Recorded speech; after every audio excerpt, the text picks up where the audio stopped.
புதிய தலைமுறை தமிழக ஊடக தடத்தில் புதிய வீச்சு.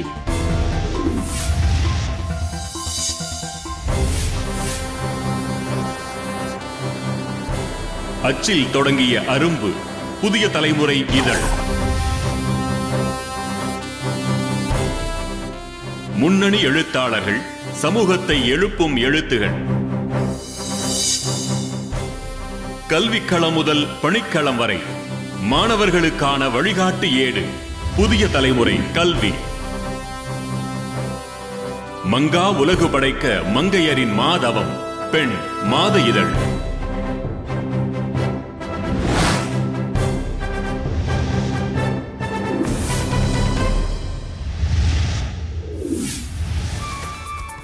நேரலை எமது பண்பாடு, அறம் என்பதே நிலைப்பாடு, உண்மை என்பதில் உடன்பாடு.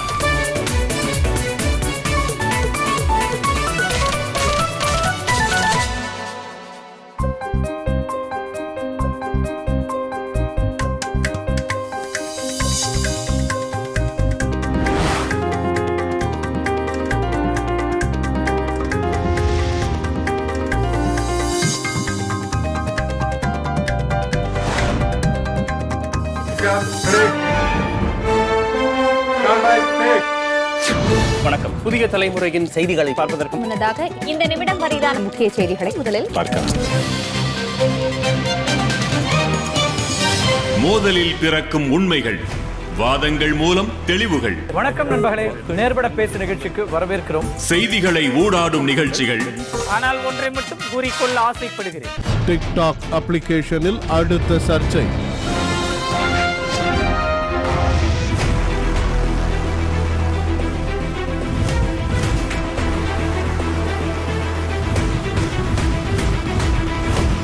ஒரு கருத்தும் சொல்லல, என்ன சிக்கல்? செய்திகளை தாண்டிய சேவைகள், சாதனை படைத்தோருக்கு தமிழன் விருதுகள், பெண்ணியம் போற்ற சக்தி விருதுகள், கற்பித்தோருக்கு ஆசிரியர் விருதுகள், மாணவ விஞ்ஞானிகளை தேடல், உழவுக்கு உயிரூட்டும் நாற்றங்கால், சாமானியர்களின் வியர்வை அலசல், நீர்நிலை காக்கும் நம்மால் முடியும். இயக்கமாய் ஒரு தமிழ் ஊடகம்.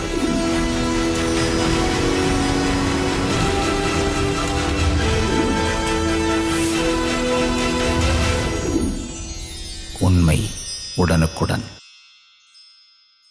Good afternoon, one and all. Thank you very much for being a part of this season 2, chapter 2 of Unlocking Media in Tamil Nadu. We received an overwhelming response for our chapter 1, so this is going to be much bigger than what we did last time. Thank you once again. And then my name is Shankar. I represent a company called Dimension Media Solutions as CEO. We represent Tamil Nadu news channel Pudhiya Thalaimurai, V6 News, and then a couple of other things. Okay, now I have with me here 14 hours of media industry. Let me welcome Sharat Mohan. Thank you so much for coming. Balaji from Repose Mattress, Archana Agarwal from Airtel, Muralidhar from Mindshare, Danisa from Elite Foods, Narayanan from Alliance, and our moderator Jaikishan Chapru, fondly called as Jayesh. So it won't take much time, and over to you all. Thank you once again for having made it. Thank you. Thank you, Shankar, and a warm welcome to my panelists and all of you who are listening out here. As we know, we are basically amidst troubled times right now, and there are a lot of new learnings that we have all had so far in the past few months. Some of the normals that we had to shed and get adapted to new normals. And in this light, when we talk about TN as a market, and we look at talking about unlocking the media in TN, with my enriched set of panelists, Archana, Danisa, Mr. Balaji, Sharat, Murli, and Naru. So, without wasting much of time, let me just kind of kickstart this session. And my first question I would basically be putting to Danisa. Danisa, could you please help us understand how has life changed for Elite Foods right from March till now? Well, I think life has been constantly changing for us because every day seems to be a new obstacle or a new challenge in front of us. So, being in the food industry, I could not give the privilege to all my employees to work from home because more than 60% of them actually work in the front line, going from store to store. So those challenges have always been there, and we've seen ups and rises in demand for different various types of products because if you notice, more and more people are making food at home rather than going out to eat or buying packaged food. Um, so I guess we see an increase in our raw materials such as like maida, nata, and so on, rather than our cake sales and so on. So there have been a lot of ups and downs, and I feel like it's not the end yet. Till now we were in a much safer place because most of our units are in Kerala, and Kerala was doing much better than usual, much better than the rest of the states. But now the cases there are also in like a huge peak with over 2,000, 3,000 cases on a day-to-day basis. But it's been an incredible learning curve. I don't know if this is going to be how long this is going to continue on for. But I think with the support of a great team and everyone wanting to work together, I think we've been sailing through so far.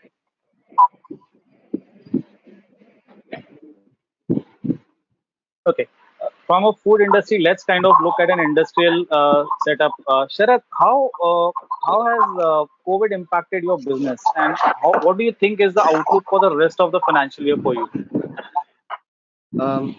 In respect to construction or building material industry, apart from, I mean, it's a hit for all, and we were also badly hit in the month of April.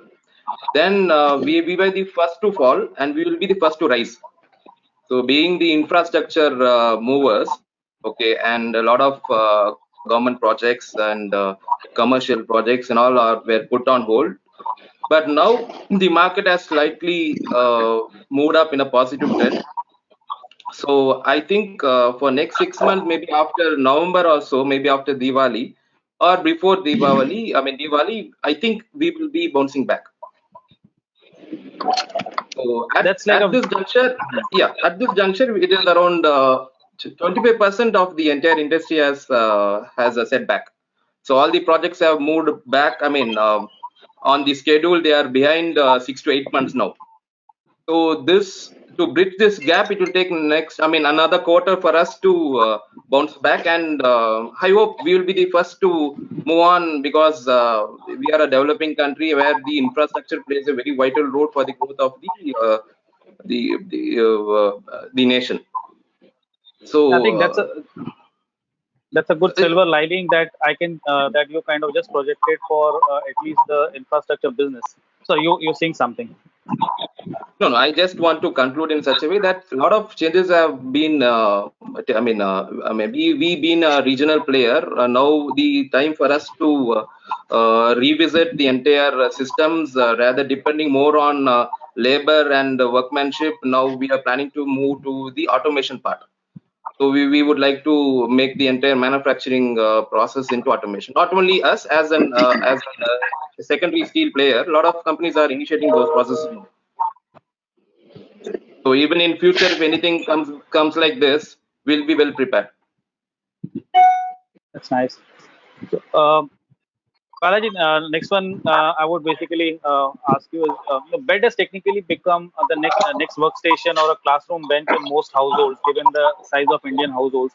With this current partial unlocking that has happened in most of the cities, are you seeing a spike in purchases of mattresses?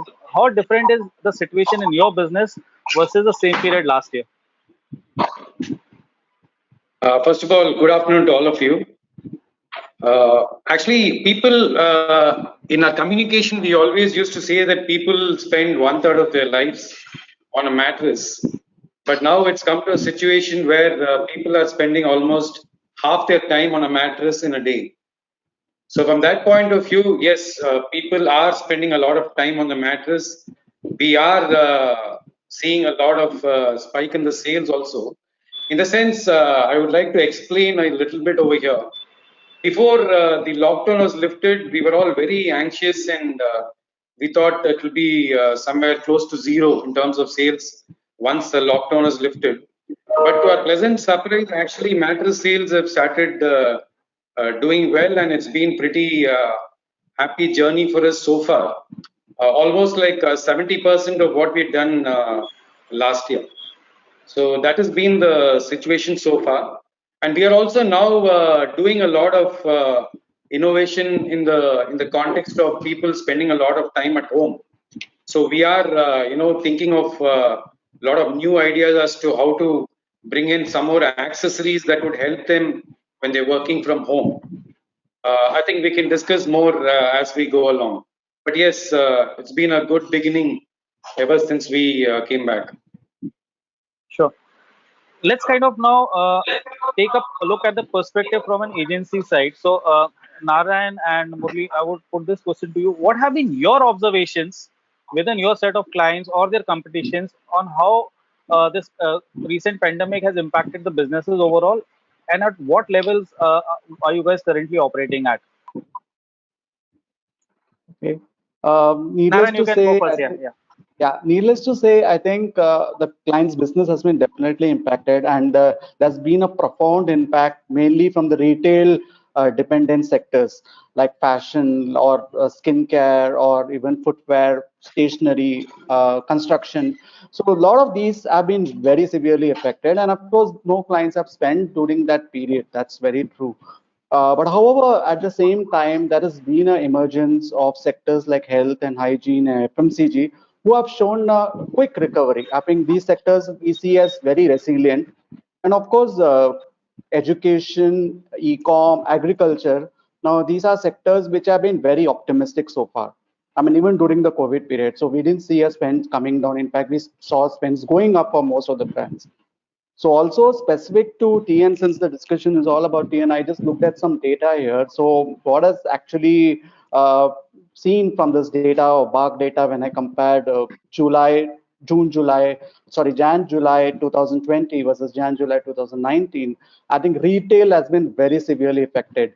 Retail jewelry or retail clothing has been, because ad volume spends have really come down. In fact, it's come to the range of almost more than 50%. And the jewelry, as all of us are aware, I think Lalita Jewelry and all the other jewelry brands, especially and the ad ranking or ad volume ranking has actually come down from number 3 last year to number 10. So I think, yes, retail driven has been completely affected. But however, we are seeing it as a kind of optimistic, and we see a very sharp recovery in the next few months, which is good. How about you, Murli? The way it was happening. So, if I started from April is where the lockdown actually started in a big way, right? April was a complete washout, if you ask me. I think it's also mainly because people are waiting and watching to understand the situation. There is also a story where initially people felt it's a 1 month lockdown and things will become better. Then after that over a period, everyone realized that there is an issue. So April was quite tough.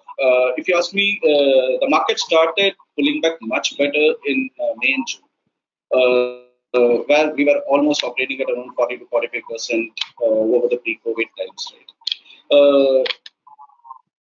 In this, the interesting thing is actually, if you ask me again, split it between a media mix of TV and digital.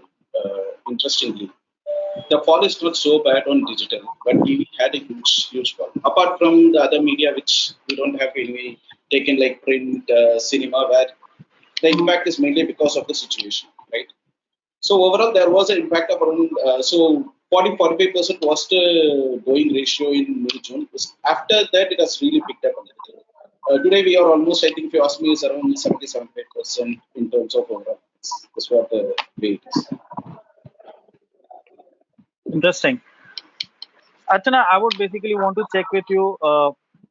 Work from home means everybody needs to be connected to voice and data. Have you seen a huge spike in the number of calls or daily data consumptions? And part two to this question is, was Airtel technologically geared for this incremental data and voice bandwidth? And how did you kind of function during this period till now? Yeah, so I think obviously we were all caught unawares with the lockdown and the way it kept getting extended. But I think what Airtel did very quickly was able to pivot a lot of things. So, uh, for example, I'll come to each of the points. Most important was we needed to have people to be able to recharge, right? Because a lot of people, consumers actually are on prepaid packs and they don't recharge online. But we did see a huge increase in online recharging, which used to not happen earlier because there were no recharge shops open. So we had to first very quickly pivot on getting people accustomed to digitally recharging and also giving them opportunities for people who don't want to or don't know how to recharge online. How do you go and do it? How do you give them opportunities to go on ground and open to recharge? So, for example, we opened up chemist shops from a recharge standpoint, where people could go because chemist was an essential service. So those were open and those were closed. We I, uh, we identified ATMs because people would need cash and they would go. So ATMs was another source of where people could recharge. Then we quickly launched a creative which talked about how to recharge online. So it was a simple step-by-step creative as to explain to consumers how to, and we went ahead and advertised that. Okay, because that was the biggest thing coming to using of data and all. Once your data pack expires or when your pack expires, what do you do? So getting that piece in place was very important. So we did see a huge increase in terms of people going to our Thanks app, or not only Thanks app but also using other modes of payment modes to recharge online. But they also looked at shops and things like that to recharge. We also launched this program called the Superhero Program, which allowed a lot of people who were daily wage earners, or rather the you could say the Uber drivers or the Zomato guys, delivery guys, for them to go and participate in this program where they could recharge for others and earn some commission on the whole thing, right? So we did that, and the other thing that we did, so these are some of the programs that we launched from a recharge standpoint, because that was one thing. Then we saw that the fact was that there were a lot of inquiries from white collar job workers like us in terms of broadband connections, because everybody was now working home and you needed a stable connection to all of those calls, and they were just not regular calls, they were video calls, right? So you needed a stable bandwidth to be able to do this, and a lot more data, which is what broadband was able to provide. So actually, especially in the TN market, we saw huge increase in terms of demand which came in, and obviously, I think the issues we faced were largely on ground in terms of getting getting Airtel considered as an essential service so that people could move around freely to be able to do this. But there were a lot of people who wanted the service activated within a day or so. But due to on ground challenges, the services would take far longer to get activated because of the on ground challenges. And many people wouldn't want to wait and they would go maybe to other players and stuff like that. But that was something. So we saw a huge increase in broadband connections. Not only the increase, but people who already had existing broadband connections also taking a lot of top up data plans, because they might have been on a smaller data plan and suddenly the need for data just went up, so they would go and so that was the broadband piece. On the mobility piece, which is we did see people increasing taking breaching their data daily data limits, because the prepaid plans have daily data limits of 1 GB 2 GB depending on the plan they are. So in the past, when most people wouldn't breach their daily limit, you saw a lot of that daily limit getting breached. And if a person found that they were regularly breaching the daily limit, then they went ahead and actually either bought a top up, or they went into a higher plan which would give them more data, uh, uh, for them to use this. So yes, so we did see, but at the same time, there were, as you know, that Airtel had announced the fact that for the extremely underprivileged, for nearly 80 million consumers, we're going to extend validity without them having to recharge, because this was the time that everybody needed to be in touch. And that's something which we did for quite some time, extended validity for the ones who were not able to afford. And they were largely the 2G feature phone guys. And then we also did a lot of, so we saw from a business standpoint, I'm seeing that there was a lot of, I felt that suddenly people appreciated the fact that this connectivity during these times became so important that appreciated the amount of effort that all of these people, all our engineers who were on ground were going through, because our network engineers were on ground working through the day to ensure that the network stayed and the networks were working so that we could be connected. And we did a lot of these kind of videos from with network engineers where they went ahead and told people, you stay at home, we're ensuring that you'll be remain connected. So I think while it was business, but I think there was a lot of positivity also around this whole piece, which Airtel was able to build over, given just the fact that we were in the business of connecting people. That's interesting. In fact, I would want to kind of give a huge kudos to the entire telecom industry because thanks to the sheer fact that the bandwidths have been maintained and we have been kind of connected because, right from 23rd of March, I know for a fact that I've been purely on video calls almost 8 to 10 hours a day. And I haven't thankfully seen any disruption so far.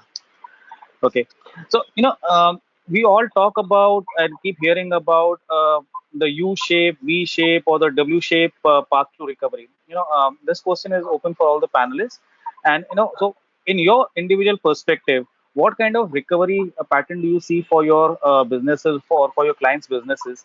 And what would be an estimate on being back on track? So I know Sharath had given an indication with regards to probably another 3 to 4 months. So Sharath, why don't you kind of give us a perspective on this, and then we'll move to the other panelists with the same question.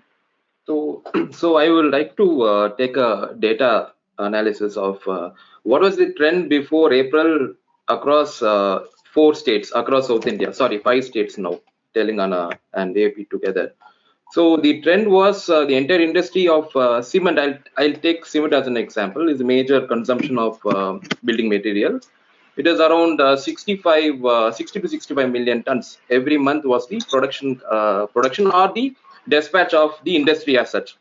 So out of that, now the overall sale has dropped down close to 25%, which is impacting close to it has come down to 48 million tons per month. So, but still, there is a huge scope for this industry to boom only after Diwali or after October. Now the monsoons has been badly hitting in Karnataka and Kerala, so there will be a slightly dip, and the labors have also started. Coming from. Most of the labors are from down south. Northeast and those people who have now started coming back to their work. Okay, so I have seen companies have invested a lot of money to bring back the labors through they have airlifted actually. Okay, so through flights they are boarding the labors for the job now. So even yesterday, I landed in Coimbatore from Chennai. I could see a group of laborers from Assam who traveled along with us. So the nobody's waiting for it's enough. We have waited. Enough. We have waited. Now everybody wants to move forward. Okay, so the workforce have entered to the respective construction field, and I hope the trend is moving up. So earlier it was like everybody were scared to come back to their workplace. Now that fear has moved away, and we started to adjust with this COVID situation. We know how to manage ourselves now. So that kind of awareness has been also given by the government to take care of one own's health. So seeing the near future, I think we will bounce back to the earlier situations where all the government projects are all impending. Now they are opening up. The funds have been coming from central government to respective state governments. So a lot of activities will start post November or in the mid of November. Balaji? Yeah. In our business, actually, mattress is not a product where there's a major seasonality to it. Of course, to some extent, there is. For example, Onam is huge in Kerala. Then you have Ganesha, which is tomorrow.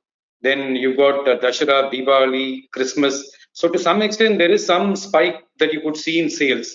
But otherwise, there is no such seasonality as such. Because if you look at the mattress, it is something that is always bought because there is a trigger that is causing this purchase. For example, you could have a wedding in a family, or you could be moving into a new home, or you could have backache and go to the doctor, and doctor would ask you which mattress do you sleep on. That is when it occurs to us to even lift the bed sheet and check the condition of our mattress. Otherwise, mattress is an extremely low involvement product, which most of the consumers don't pay any attention to because it is something that is not even there in the radar. Compared to say a mobile phone, which I think we would be okay to change every year and pay whatever 30, 40, 50,000 and still be okay with it because we feel it plays a very important role in our lives. But when it comes to a mattress, which is something that you spend one third of your life on, that's not something people pay attention to. So from that point of view, if you look at the recovery path, I think it would be more like a W because we have, of course, 10 months in a year is when weddings happen.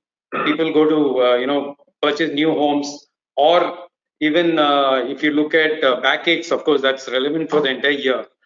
So from that point of view, there are 2 months. For example, we just had this RD or Ashad, where people don't, participate in any auspicious events. So to that extent, there will be a fall. But otherwise, we feel it will just be an up and down for some time. And in my estimate, I would think things should settle down somewhat by say December. So that's my estimation as of now. Murli? Murli, you're on mute. You need to unmute. Am I audible now? Yeah. Okay. So currently, the way the situation is in India, we actually started our lockdown quite early, right? So going by the which has actually arrested the peak. The way we are looking at it currently, it's going more in a U shape. But yeah, there are few global reports which current talking about saying India will be a market where it can reach its peak in November post festive because of people meeting together and all this stuff. So that's even though still that's a question currently with the way things are going, we see it will be a U shape and maybe another 7-8 months things should become much better. And when we speak to our clients also, yeah, it's more reflective of the fact currently they are 60-70% of the sales and the way they are their expectations. So I think things should move towards another 7-8 months. I think things should settle down. Naru? There are two parts to it. First part is, of course, on the category the client is operating and what has been the impact on sales. Like PC of, as I mentioned earlier, FMCG and health and all that, they have already started recovering. In fact, I just looked at some data for TN and I was surprised that if you compare Jan, July category spend of the top 10 categories versus last year, the drop was only 15%, which I think it shows a much faster recovery, at least in TN. So yeah, one is functional of category. The second one is actually, I would say that's a function of the brand task at hand. Like for example, if like there are brands like within our agency, we have brands like Kent and Propena who have invested a lot frugally during the COVID season. Now, of course, it was a golden period for any advertiser to build brands. Like there was low ad clutter, there was high audience attention, CPRPs were low, cost of media was low. I think it was a completely golden period. So frugal investment did really pay a lot of returns. So I think brands who are looking at brand building would anyway invest on the brand rather than looking for a short-term sales. So these are two perspectives I see, one the category and one the brand task. And of course, to go with it's also the kind of, if you look at the latest trends, at least in the last 2-3 weeks of the market data, we see FCT getting filled up, on at least on TV. So it is a kind of recovery, whether it's V-shaped, W-shaped or U-shaped is completely a function of the operating category and the impact COVID has had on the business. How about you, Danisa, from your perspective? So from our perspective, we never really saw too much of a dip during the last few months, to be very honest. It was only in our indulgent range, including cakes and so where we were able to see maybe like a 20% dip and so on.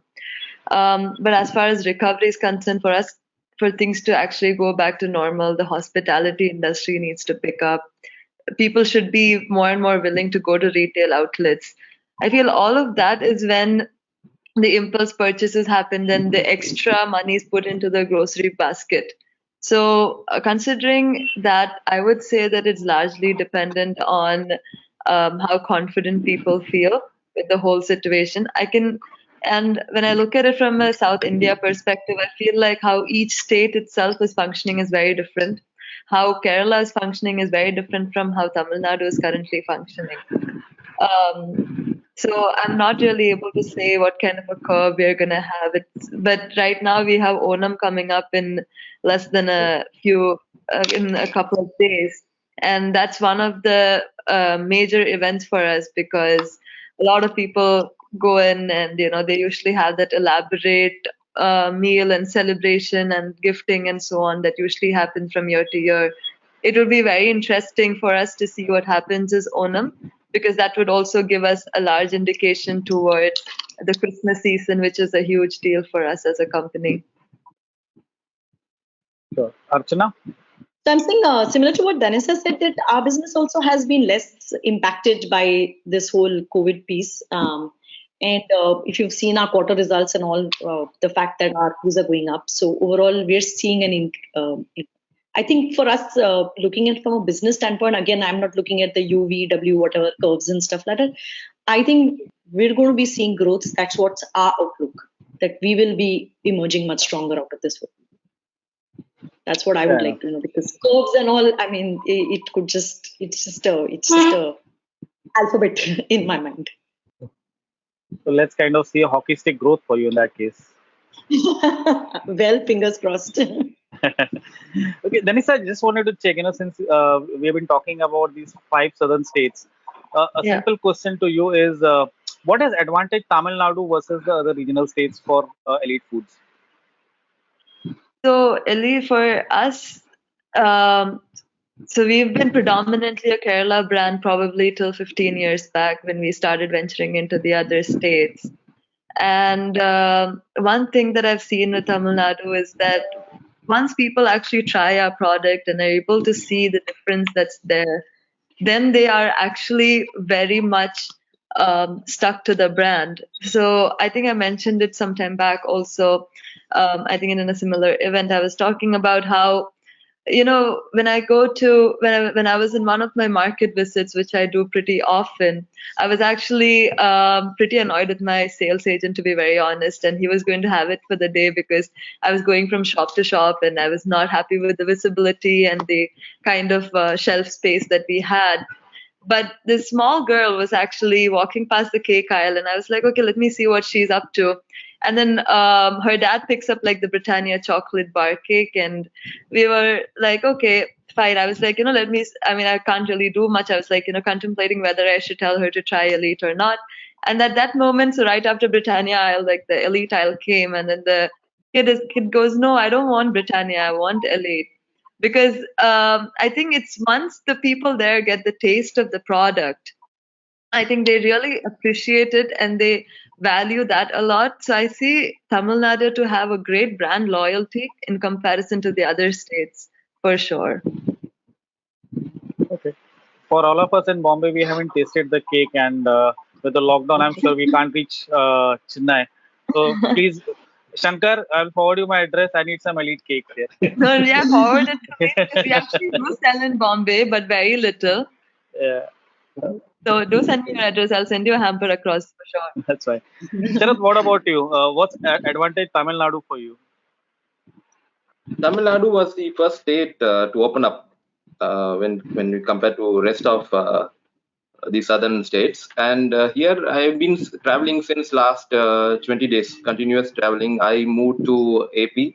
I visited Nellore markets and down. Now I'm into down south now, and now I'm into west of Tamil Nadu, traveling for the last 4-5 days. I see a lot of people are are very positive, and a lot of outlets have been opened, and I think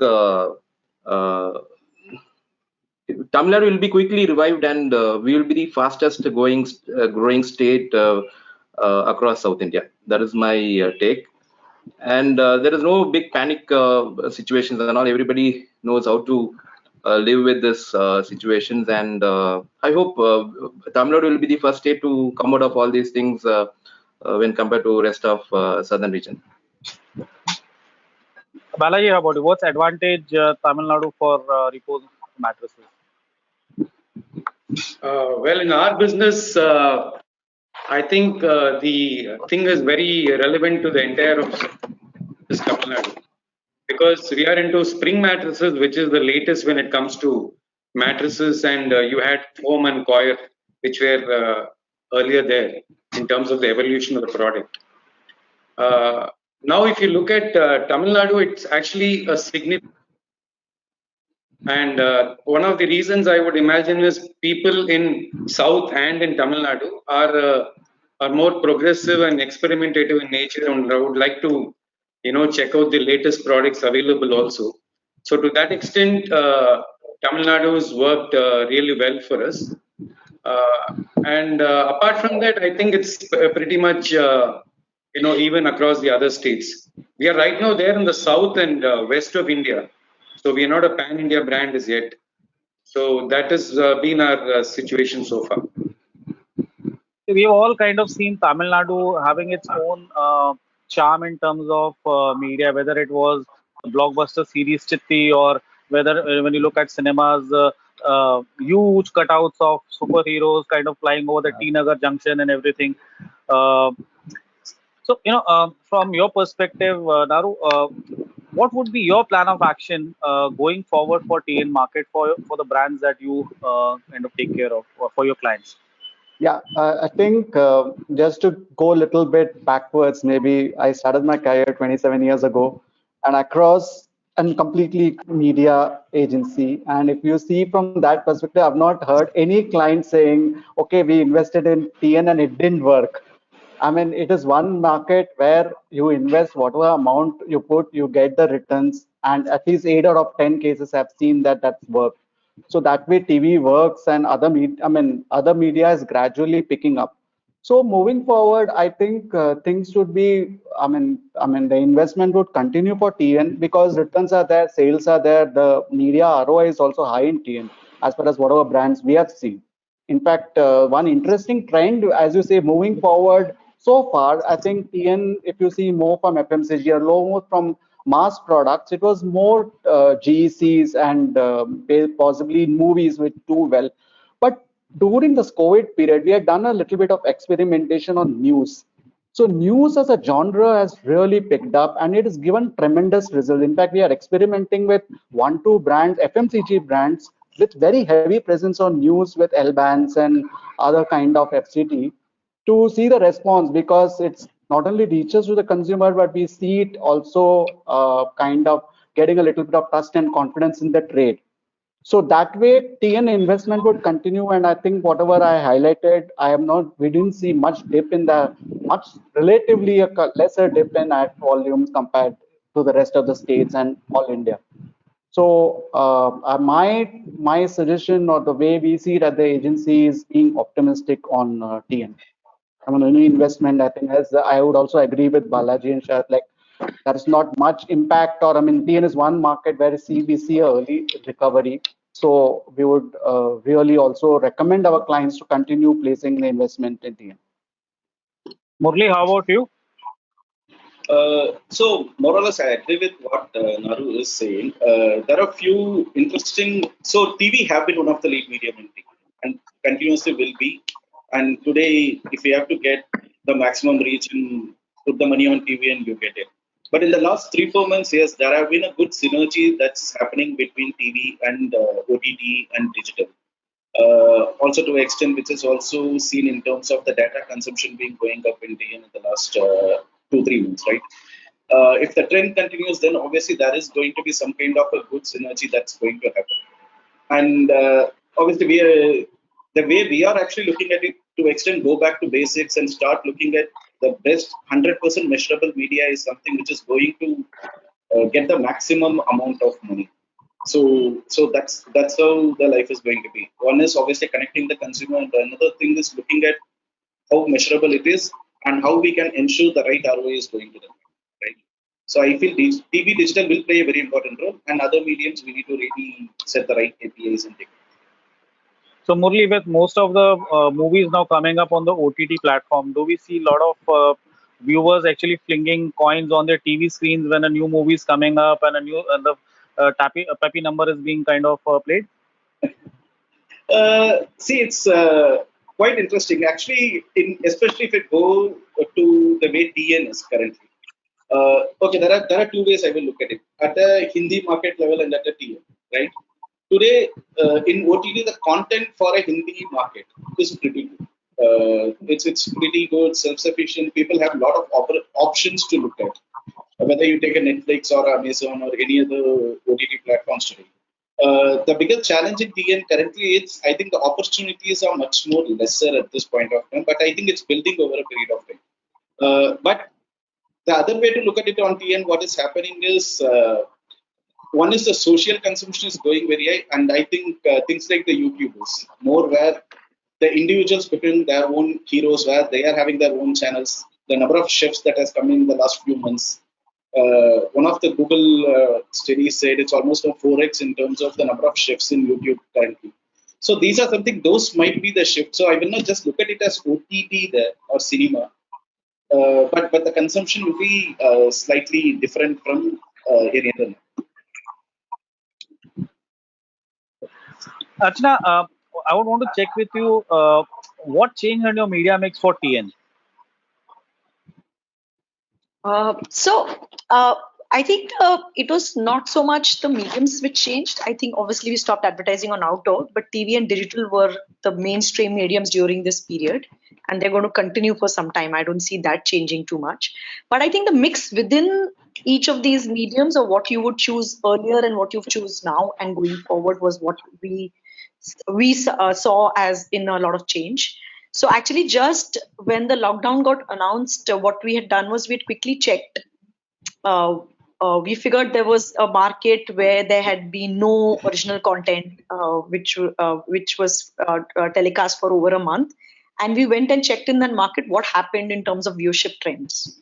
So we found, and at that time we figured that it was obviously news, which is going to be the beginner, movies was going to be the beginner, and kids, because we realized that was intuitive, that it was summer holidays and things like that. So kids, any genre anyway goes up. And this was even before BARC started giving out information, giving out information when they did their weekly reports. So we had actually already got this information, and we said, and that's what we were proposing as we went along, that while we would continue advertising on GC because there would people, but there would be a huge drop in terms of viewership. But what would gain, and we started doing a lot more news advertising, which we wouldn't have done earlier. We would take maybe one or two, maybe regional channels. So in markets like TN and all, we would rarely maybe take one-off campaigns. We might have taken news, but now for every campaign, news and movies were cornerstones of all our advertising. The other thing that we did a lot more was digital. Suddenly, as people mentioned that OTT suddenly started. We started exploring other OTT specific, or rather news, even digital news websites, which were there, which were both either video and or static communication. When I say static, I mean display communication. We actually started exploring a lot more, not only those national news kind of things, like maybe the Hindi or the English news, but also a little bit of the regional news, which was actually catering to the 4 South states, and evaluating where can we advertise, and we started experimenting with. So I think the experiments we did was more on the digital front, where we actually opened up or experimented with platforms which we have done in the past, which was largely news platforms, both for national and for the regional, for different segments. I think that was big. But I think what I found very, so I was just looking at some data in terms of OTT for South, specifically for South, and the OTT which caters only for the 4 southern states or for South. I have seen actually an inverted V curve. So we saw that the MAUs have gone up, during the peak COVID period, but now they're on the downward trend. I think that is going to remain a challenge as to how media in TN is going to continue to drive value and try to at least maintain those numbers that they saw. Because now content, now again, we're going to a scenario where consumers now have choice, right? I have original content coming back, so now I can go back to watching my favorite serials on the GC channels. Um, Obviously, movies are just a repeat because there are no new movies coming in, at least on the movie channels. But there is repeat viewing of really the big titles, irrespective of how many ever times you air it, you'll get ratings on those. So that's always going to remain. And news, there's always some news happening. If this year has, in that sense, been a year of news because every week something new happens. So I don't think that's going to die because it's news is obviously based on what is a topical event and how do you drive viewership based on that topical event. And that's this year has given ample opportunities to news. But I think it's also how the OTT going to maintain, and especially down south, how is the OTT going to maintain their viewerships and ensure there's consistent viewership for advertisers to start experimenting on those platforms? I think that is a challenge in my We have been actually listening to a lot of shifts in our media mix in terms of having a bouquet of news channels being introduced to our buying baskets, or the shift towards digital. So, again, a common question to each of you. I'll probably start with Ranisa. In terms of digital, could you share one disruptive example or something differentiated that you have done on digital during this period? That's part A of the question. And the part B is, will this revised mix, whether it's shifting monies to digital or news, be the new normal? Danisa, Yeah. So for us, we've, largely, if you look at us 3 to 5 years back, we were not too much in the TV advertisement space. We were more focused on creating a brand with, outdoor advertisements and in-store advertisements, because that's where the actual purchase happened for us. But let's say from 2017, 18 onwards, we've been kind of focusing more towards news channels, especially in the Kerala market. So more than Tamil Nadu or Karnataka, we used to do more of TV advertisements in Kerala. And so that's something that we've continued forward, making sure that news is there. But one thing that we've kind of reduced this year is, of course, the in-store activities or the buy one get one free activities or gifts. All of those type of promotional activities actually had to be reduced because the effectiveness of it was very low, with consumers not going into the stores. So all of that got allocated towards digital because everyone's screen time on average must have skyrocketed during the period of lockdown, be it for monitoring news or be it for work. Everyone was attached to one or the other device. So digitally, we are doing a lot of campaigns with social media influencers. So right now for our Onam, this is something different that we are doing because we've usually not done that, is working with other cooking shows and recipe shows and so on to create content together. So it's something that's done in the industry quite often, but we never really bothered venturing into it because we still felt that the in-store advertisements were more effective for us at that point of time. But with the current change in the landscape, we are focusing on that. So we have a huge campaign coming in with I think maybe 20 videos being created and promoted, and hopefully try and kind of connect with the consumers more. What else did you want me to answer to that question? Sorry, you asked me. That's right. The second one was, will this revised mix be the new normal in terms of your media planning approach going forward? So up until people are not going physically into stores, I would say that this is the kind of mix we would be looking at, wherein we are going to focus more into digital and so on. And I do see that, continuously Elite is going to focus more in digital, and our spends would probably be in an upward trend. but it might not be the similar growth as we did in the last few months. I think it would become a little more plateau once we're able to explore and take advantage of other mediums of advertisement and so on. How about you, Murli? Okay, new normal is currently quite a tough question to answer. But having said that, one thing that is very clearly reflecting now is somewhere going back to basics is becoming very important. Where, as I said before, anything that is going to be 100% measurable and having like kind of KPI is going to be the only thing that is going to help or going to work.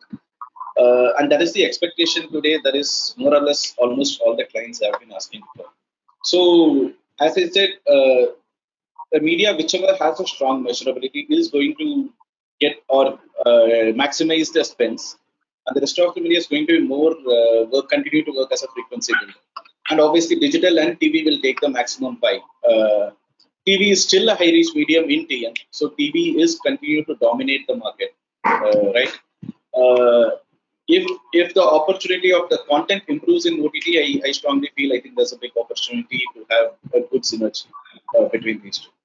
To extent, we also feel there are some interesting opportunity that came on print during this time actually, where print started enabling people to reach the consumers. Either they were helping us as a distribution channel, or they were helping in terms of reaching the customers in multiple other.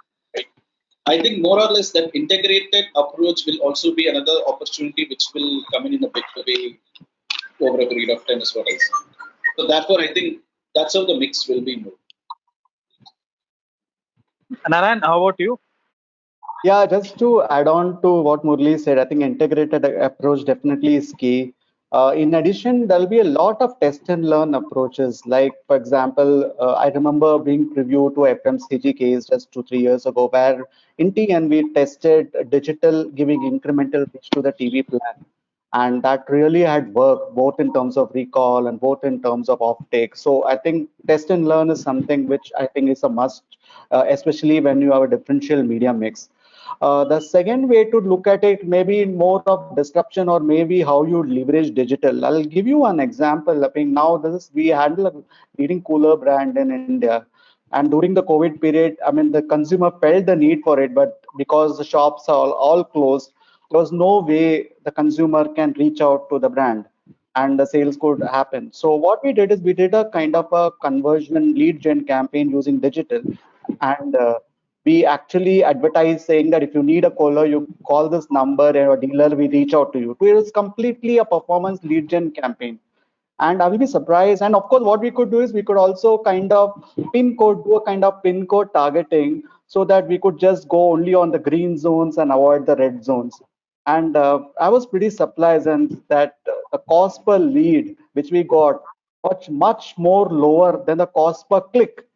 And this was very, I mean, this result was even profound in TN because it really worked. So I think it's all the test and learn. Though there was no choice, we had to use a different medium and use it for a different purpose. And I think it really worked. So that's the second aspect of how you use digital. And third is definitely content. And talking of content and OTT, I mean, if you see, I think that was, if I remember, it was 10th edition Bach Nielsen report, where there was a movie called Penguin, which was a Tamil movie, and it was aired on Amazon Prime. And that movie had got the number 3 ranking all India. It was next to Amitabh's and Ayushmann Khurrana's star of Gulabo. That means that somewhere I think a Tamil content was accepted nationally and was number 3 in terms of reaching unique audiences. What a surprise. So it is like, I think the content is definitely picking up, OTT is picking up. So the only way to realize which is better or where to invest is do a lot of test and learn approaches. Sure. Balaji and Sharad, the next question is for both of you. Since both of you are having offerings that need to be touched and felt before the purchase, how are you connecting with your consumers and how have you addressed the touch and feel need in this time? I think Balaji, you can start, Balaji. Start. Now. For me? Yeah, yes, please. Yes, please. Yeah. Yeah. Actually, yes, to a great extent, our product needs to be touched and felt and experienced because it's all about comfort. And comfort, as you know, is a very subjective thing. So we always encourage people to come to the showroom and check out the product.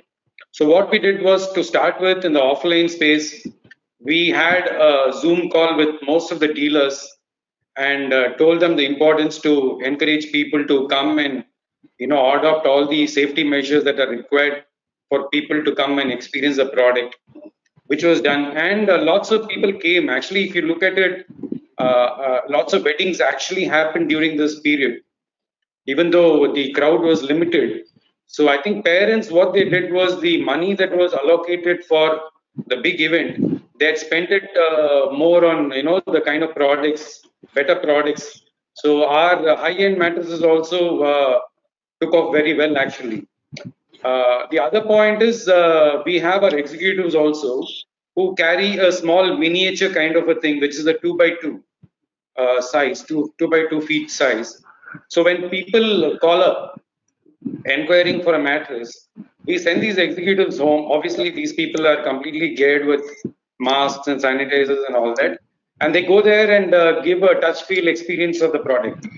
Now that is as far as the offline was concerned.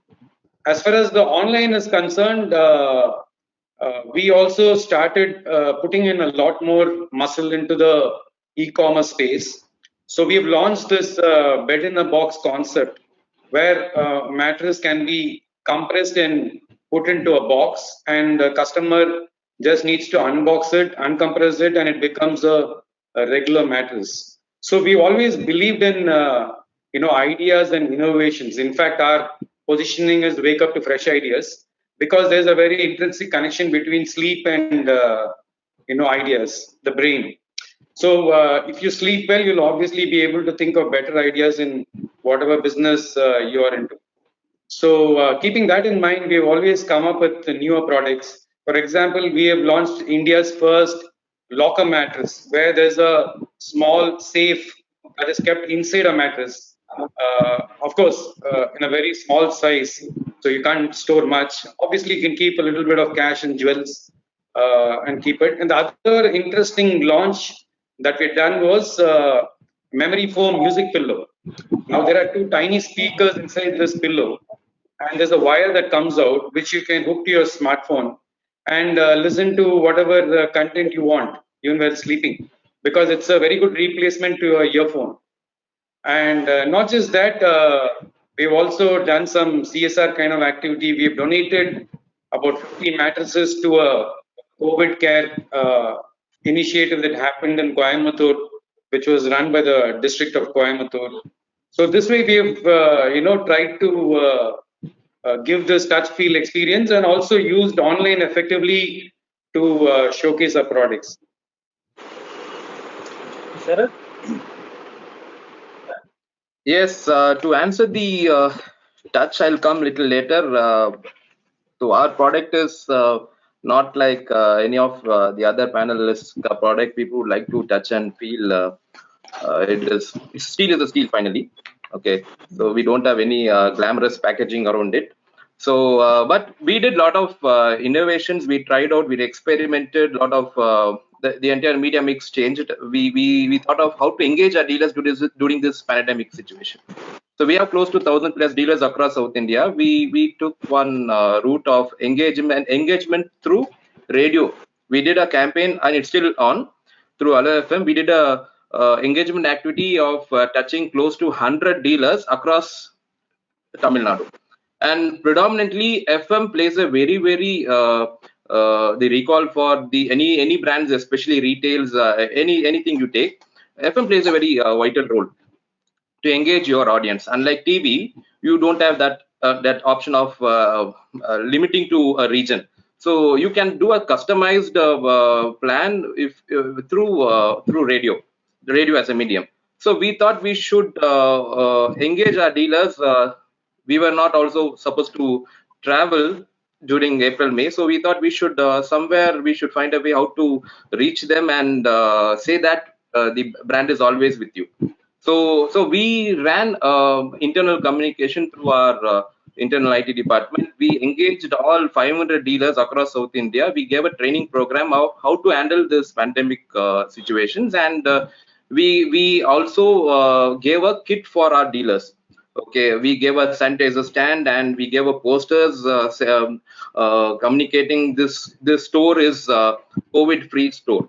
So these kind of innovations we did during this time, and we got a very good response also.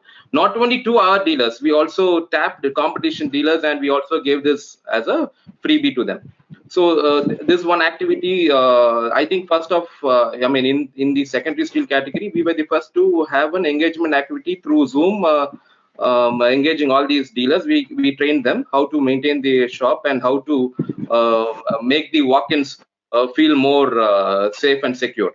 So the more, as you rightly we were discussing on touch and feel, people used to you want to see what steel they are going to consume for their construction. So how to make them, and I mean how to have a fear-free what you call path to enter the outlet. And we did a lot of innovations and a lot of in-shop branding. We invested now to all the shops which we were in connect through Zoom. Then there's one part internally we did, and we took a route to engage these. We selected a panel of, I mean, close to 100 dealers we thought we should engage, and out of which 50 dealers were our existing dealers and 50 dealers were the new dealers. So we thought to engage them through an Hello FM channel, where Hello FM radio guys, and we gave the full freedom of creativity to them. Okay, we never used please. We were very firm and not using our brand name there always. So this program has been sponsored by ARS, but the entire content, we have some 100 stories of each dealers, each entrepreneurs. Okay, how they become successful. We have collected close to 100 inspirational stories of their successes.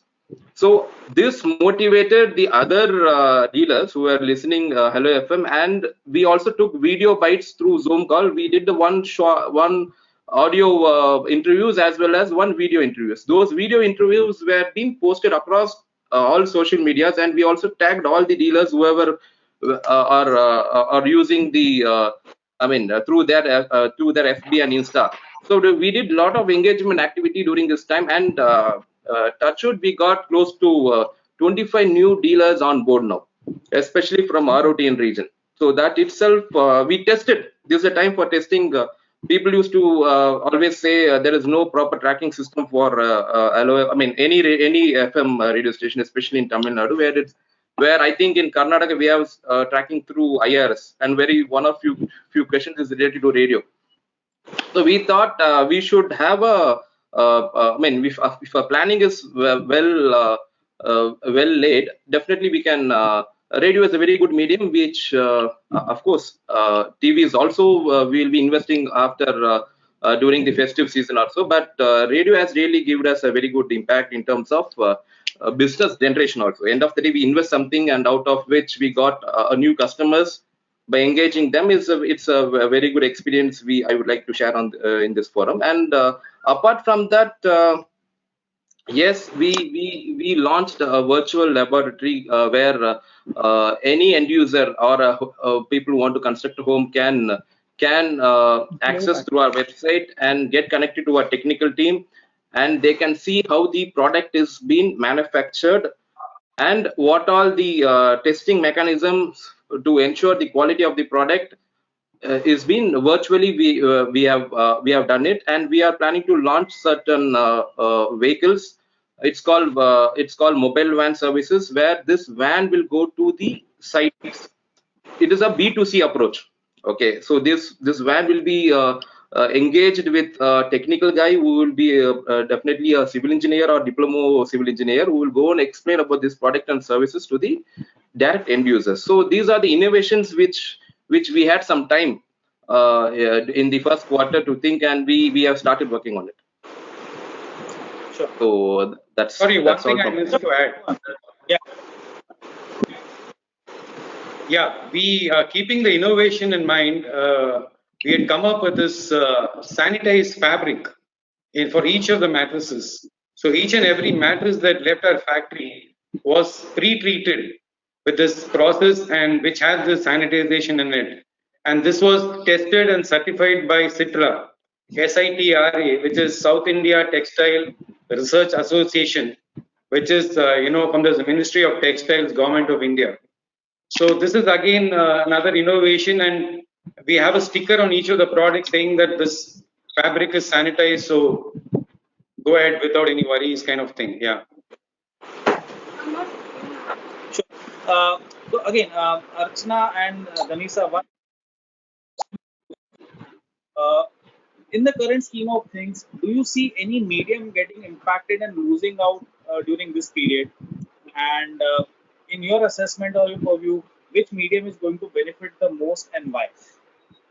So maybe Archana, we can start with you, and then Ganesa can take the same question.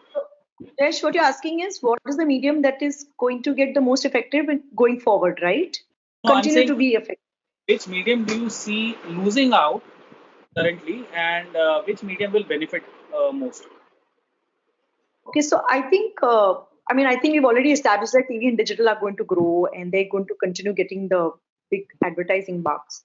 I think given the other three mediums which you look at largely, which is,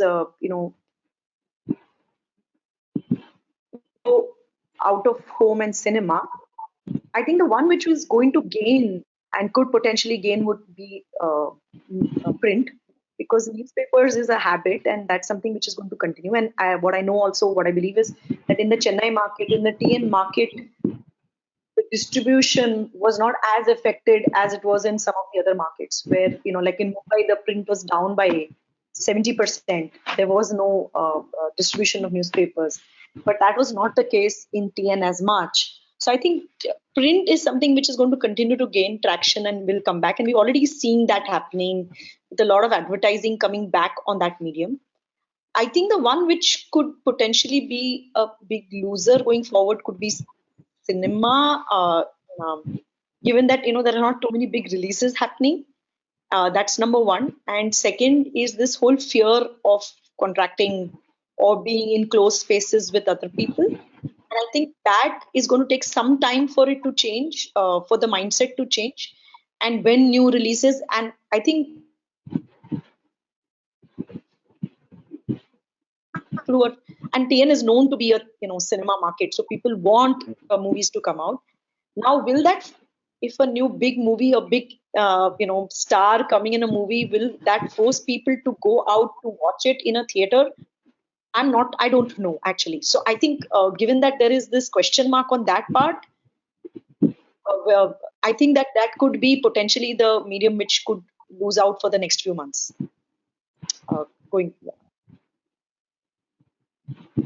Okay. So I think, in my opinion, personally, I think more than the Tamil Nadu market, if I look at Kerala market, I can see that print has seen a significant drop.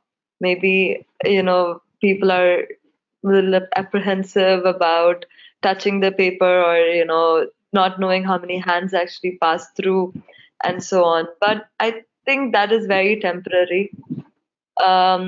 So I think, in the next, let's say 6 to 7 months, we're hoping that, the vaccine would be in place and things would go back to normal. And I think print will bounce back by then.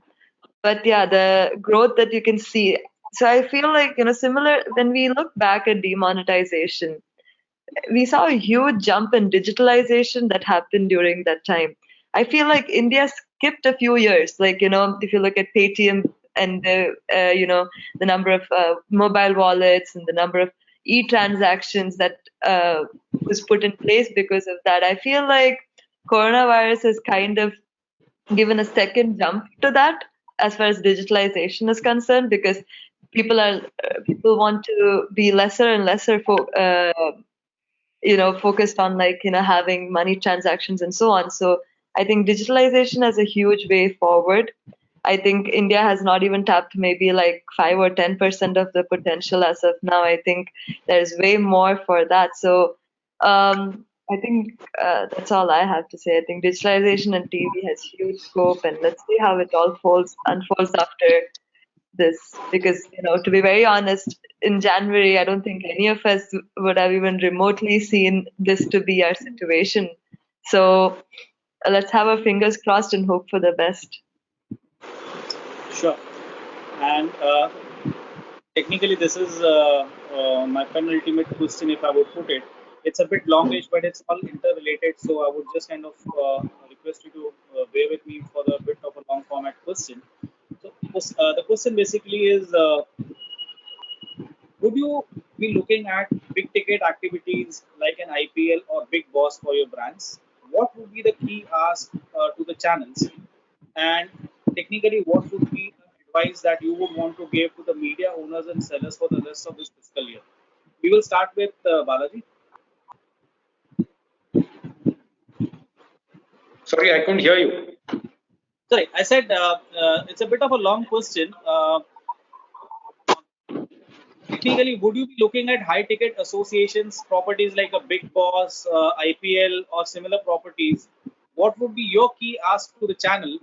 And what would be an advice that you would want to leave behind for the media owners or the media sellers for the rest of the fiscal year? Well, we have been taking part in Big Boss in Tamil in the first two seasons, and even in Malayalam, where the second season abruptly had to be called off because of the outbreak of corona.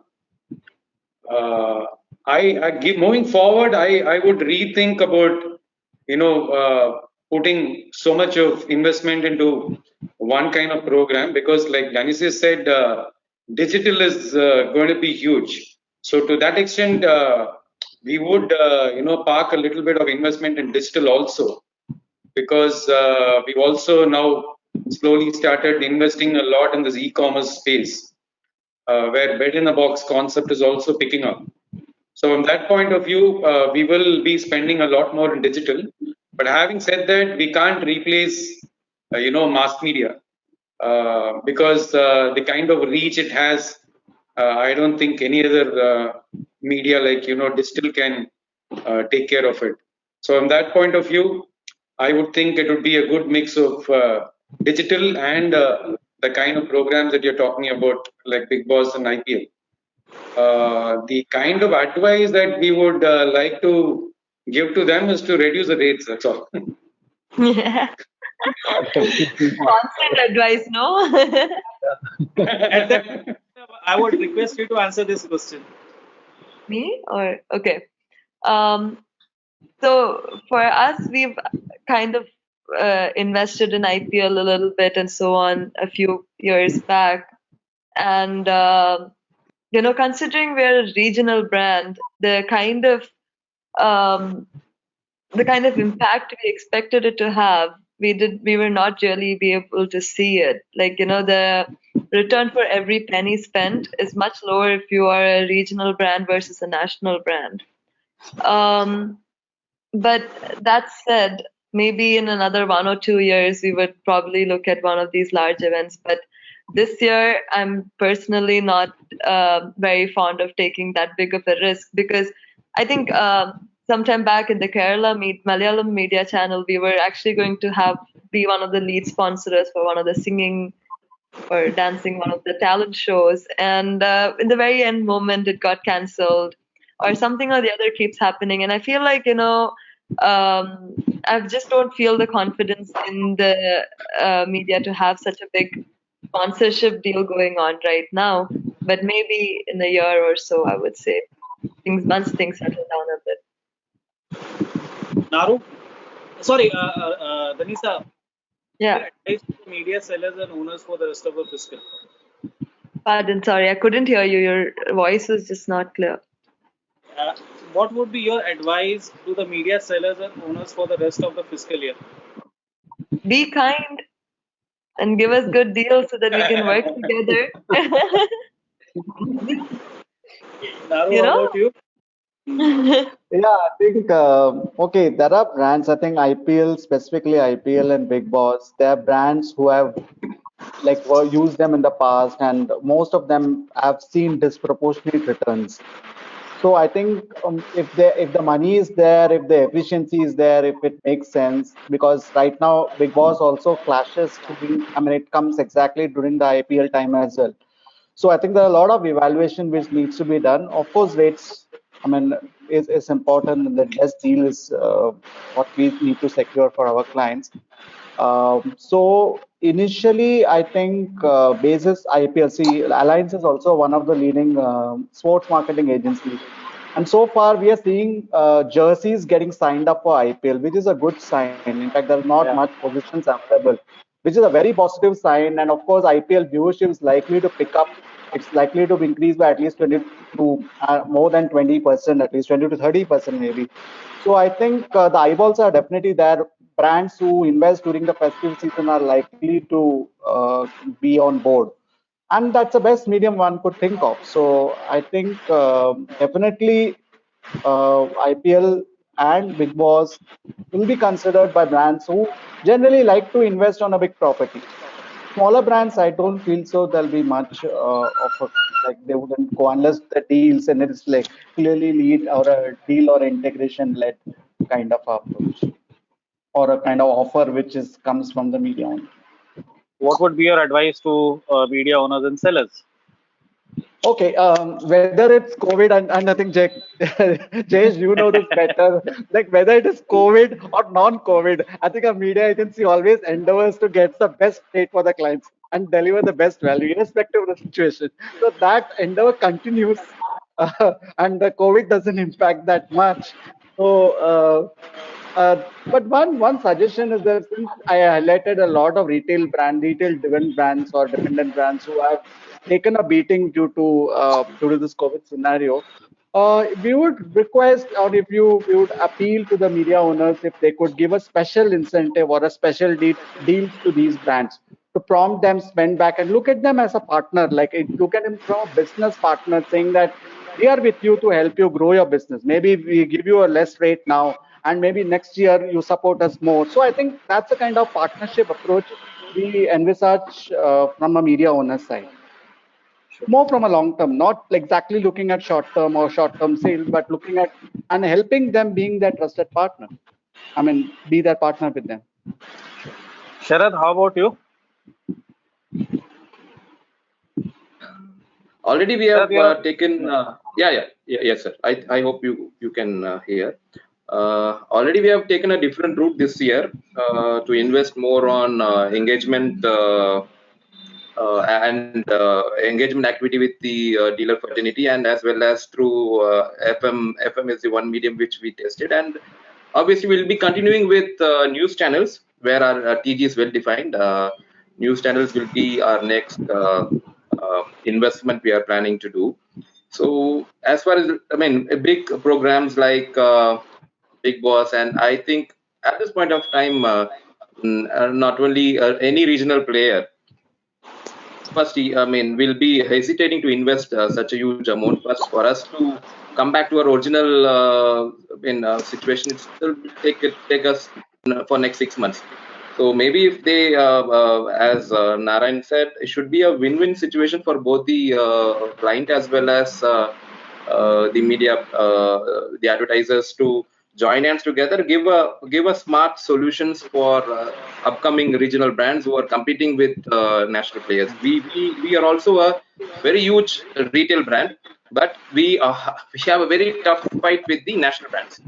Okay, so considering all these factors, I think the media owners should rethink, revisit, and think of long-term objective. This year, nothing is happening in India. End of the day, we are unable to even launch it in India.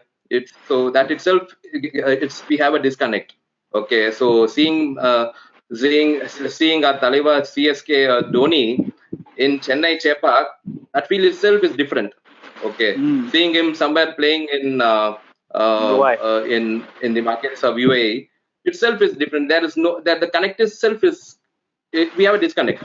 So considering all these factors, I feel if we may not invest, but I advise the media, sellers to consider retail brands who are consistently striving and trying to move up in ladder.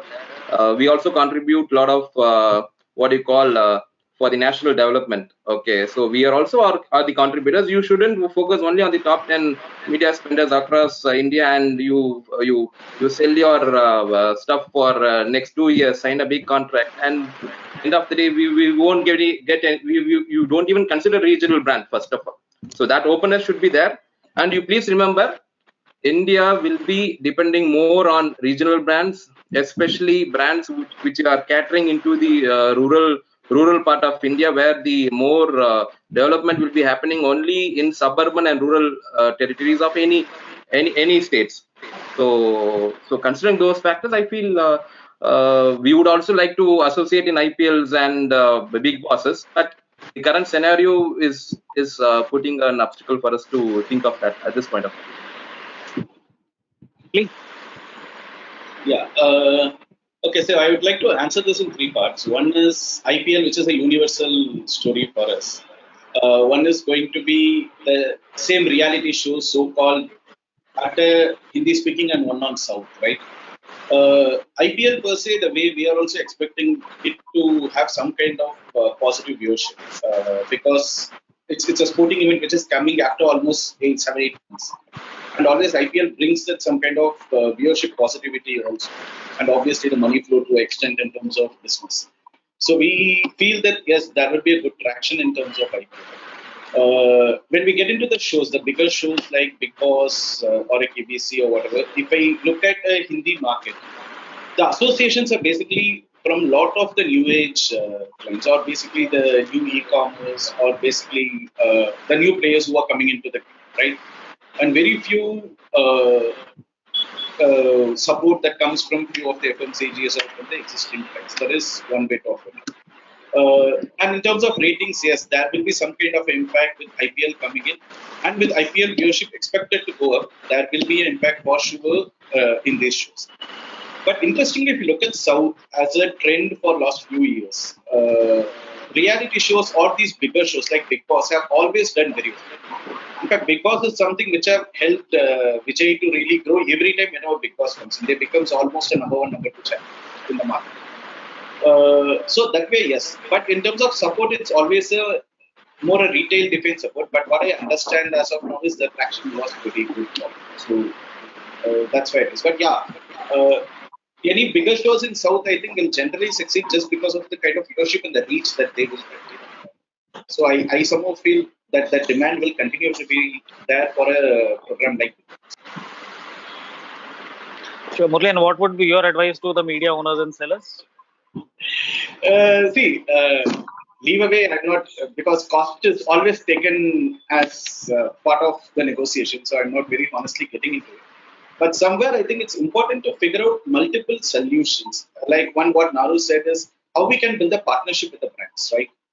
That is something which is very important now. And can we build some kind of integrated solutions which helps us to reach audience in a more effective and efficient way than just talking about a sponsorship or just coming and saying let's integrate this or whatever.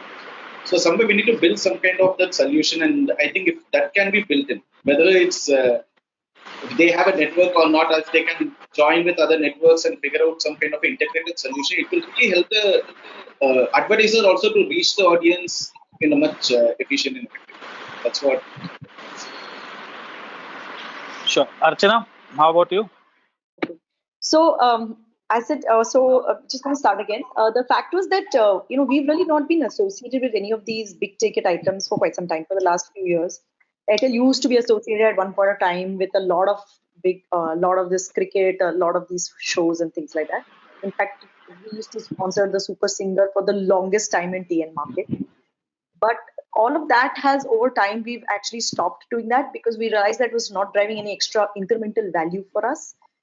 We did last year Big Boss in Tamil Nadu, and which was the only other one of the big things that we did last year.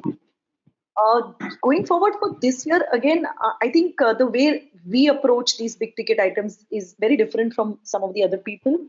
So I would be evaluating all of these based on what I have, what's my advertising strategy at that point of time, what's my campaign. is it the right audience that is it's required for, and various such factors before I decide whether to take it or not. Okay. So we are evaluating everything. It's not that we never evaluate, we evaluate everything, but we take a call based on these factors to decide whether we want to do an association or not. Now, if I look at, so IPL again, we won't be associating with it. We're evaluating whether we'll do spot buys and things like that. That's something which is in consideration.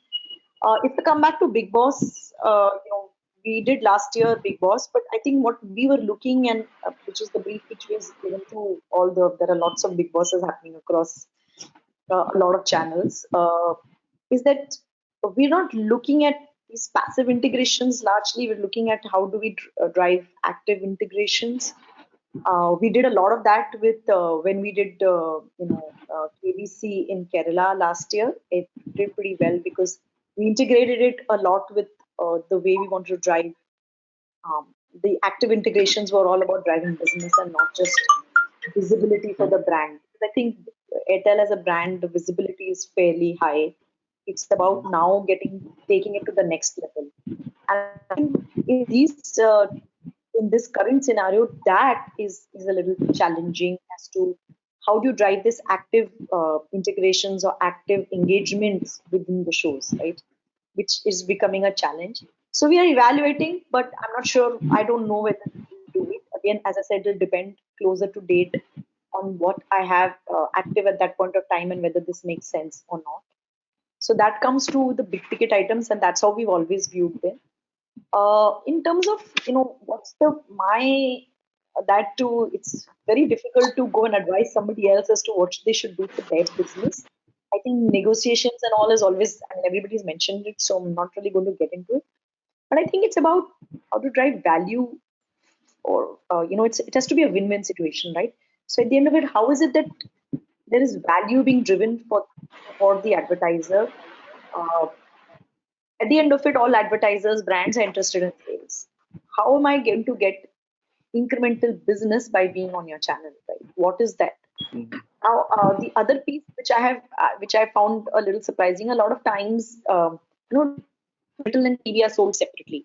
The only times they decide to come together is when there's a big separation. So if there is, let's give you an example, a Big Boss happening in TN or in Kerala, then they will talk about TV and a digital combined package. I sometimes wonder, is this the time to even start exploring things of combinations, given that OTT is on the rise? Is there some way that media can look at driving these kind of combinations and being innovative about it? I don't know whether there is going to be acceptance in the market, because there will be brands who want to do only TV and who want to do only digital. There'll be some who do a mix of both. It's just a thought. Is there some merit in trying to do these combination deals versus just doing it for big ticket items? Is something which has actually crossed my mind. That's something which they need to evaluate if it makes sense. Because I do understand that each of these businesses, the TV business and the digital businesses, are different verticals headed by different people. So that itself is challenge. There are enough challenges on that. But is there something which can be done where there's more collaboration at their end to drive this together? Thank you. And this brings me. I think Jayesh needs to start. Jayesh? Yeah, please go ahead.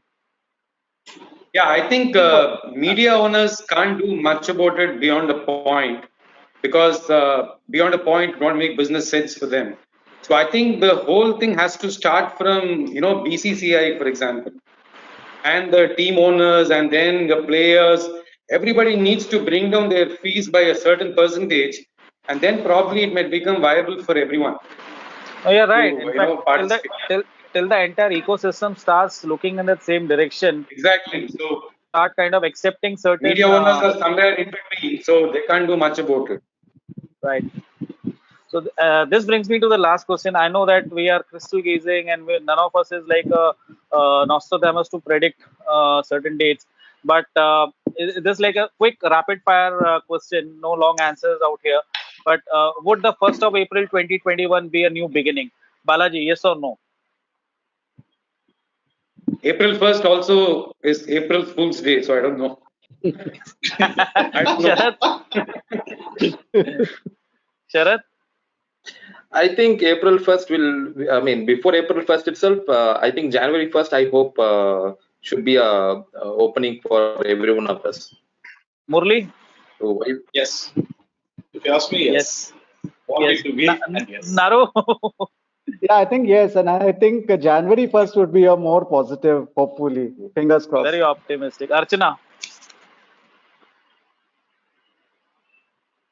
I think yes, because two reasons. One, hopefully by that time the vaccine will be found, and second, financial years of a lot of advertisers start, so lots of new budgets coming in. So yes. Finally, Danisa? I think it could go in a positive trend from Jan, but I don't see it being a turning point up until June. Wow. Thank you very much. And there are quite a few questions that have come in. But before we take the questions, a huge round of applause to each of you. I think it's an afternoon really well spent with good insights coming in and a good set of perspectives coming in for TN as a market. So thank you very much. And okay, there are some questions. I will just kind of browse through them. I think some of them we might have answered. So the question for Naru and Murli, which are the mediums which will do well and which categories will do well? So either of you want to kind of take a shot at it? Please go ahead. Yeah. Okay, see, which kind of medium does well is again, it's quite a tough question to answer currently, but yeah, TV and digital is continuing to do its best. Print will start coming back to normalcy, and obviously, what COVID have done is COVID have also given the credibility of news where print has gained a lot, right? And everyone has spoken about it. So I think print will also gain. What I see is the synergy of digital and traditional will start becoming bigger, like radio with digital radio, overage with digital overage. So I think there is these kind of transformations and changes that is going to happen. Is what I feel. Therefore, any changes that happen or shift that happens, or the synergy that gets created, I think all those media will start delivering. That's what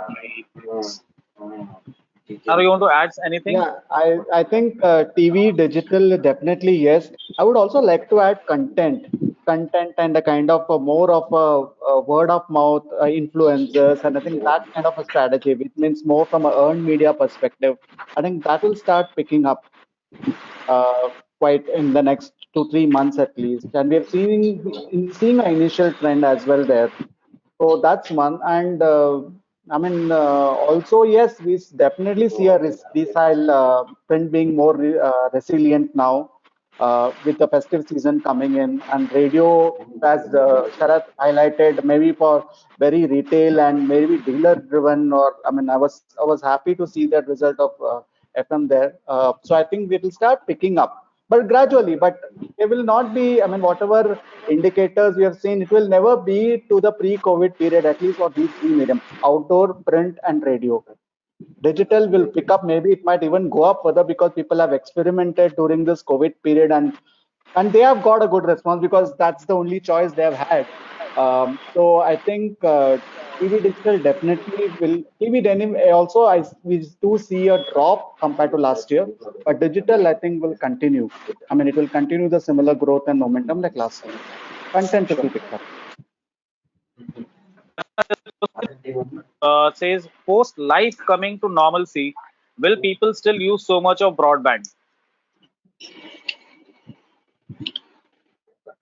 See, how do you I think the question is how do you define normalcy? Okay. Yeah. A lot of companies have already did work from home for the next 1 year till 2021 or December. So I don't know how to define normalcy. I think the way I'm looking at it is, I think the broadband demand is obviously surge that we saw during when COVID happened. Those may not be there. Those will obviously drop. They are dropping, but they will. I think what people have experienced it, and I think that is something which will drive demand. So, because the kind of connectivity you get when you're watching TV, when at least when you're casting it, various other things. So it's just for your video call, for your regular, work from home, but it's also for your entertainment purposes. And there are a lot more connected boxes. We have a box called the Extreme Box, which is about where you use the box you can use to watch linear television. and you can use it fast OTT your television. So it's a dual purpose box. So you don't have to buy multiple devices to attach to a television, and you can get all of it in one. Now, obviously, that all of this requires either a hotspot or a broadband connection. And obviously, with a broadband connection, the kind of the experience is far superior than what you would get. So I'm saying I don't see that it's going to drop. The demand is always going to be there. It's not going to be the same height of demand that we saw in those last few months, the last 3-4 months. Interestingly, there's a question for me which says that you spend so much money on cinema. This festive, where's the money going? So I'll answer it in two parts. One, this is an out of syllabus question, and two is, given the way the businesses are functioning currently, there obviously has been a bit of a correction and rationalization to the overall spends. So the year has not been normal so far, and with cinema technically not being functional right now, obviously the money is going in the same avenues, which is primarily digital news channels. Okay, this brings me to the last question, which is common question for Balaji and Danisa. Isn't digital overrated? Will print ever make a comeback? Balaji, maybe we'll start with you and we'll end with Danisa. Digital, I don't think is overrated. It's just that people, wherever you go, it's all about digital. So to that extent, it's just loud. Print, yeah, definitely print will make a comeback, but it will take a while before we see print coming back to where it was. Sure. Danisa, how about you? I think if digital media is used efficiently and effectively, it's not overrated. But if you just upload something on your page and just post it and hope for the best, then probably it might not give the results you hope for. So there's always ways to engage with the people so as to maximize the effort that you put in. And as far as print is concerned, I think just like Mr. Balaji mentioned, and also mentioned before, the trust for people to kind of be welcome to newspapers coming home every day and so on might take time, but it also varies largely from region to region. Like how things are in Gujarat is definitely not how things are in Kerala. Here, newspapers we've started probably last month onwards itself. Whereas I know in Kerala, like my relatives back home are still not having newspapers come home and so on. So I think that also depends from state to state. But let's see. Hopefully, print will be back in action very soon. I think it already is on its way. Thank you. And I think this kind of brings us to the end of our session. In case if anybody wants to add or suggest anything, happy to kind of take it. And for the audiences who have been here with us so far, thank you very much for being with us. And Shankar, would I request you to please join back?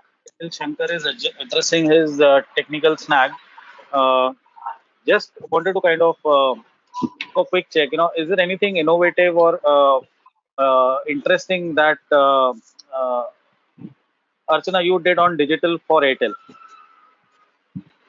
I think we did a lot of experiments, and we put in a lot of experiments and in terms of trying out new things. So a couple of things that we tried out were some amount of advertising on, and especially on the video narrative, the gaming, casual gaming gamers, and the other thing we tried was advertising on news. And when I say news, it's again the video narrative. And what we did was did a lot of learning experiments to what's working, what's not working in terms of driving either narrative. Any or of you driving... partner? Sorry. Any of you partnered or associated with events which were kind of telecast live on Facebook or YouTube?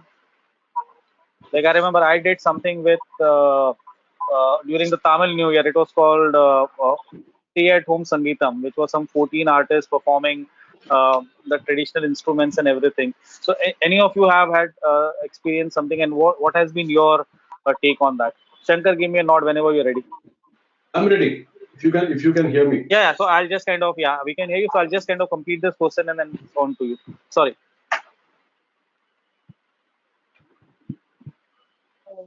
We didn't associate anything which was live during this point. Not that I can recall.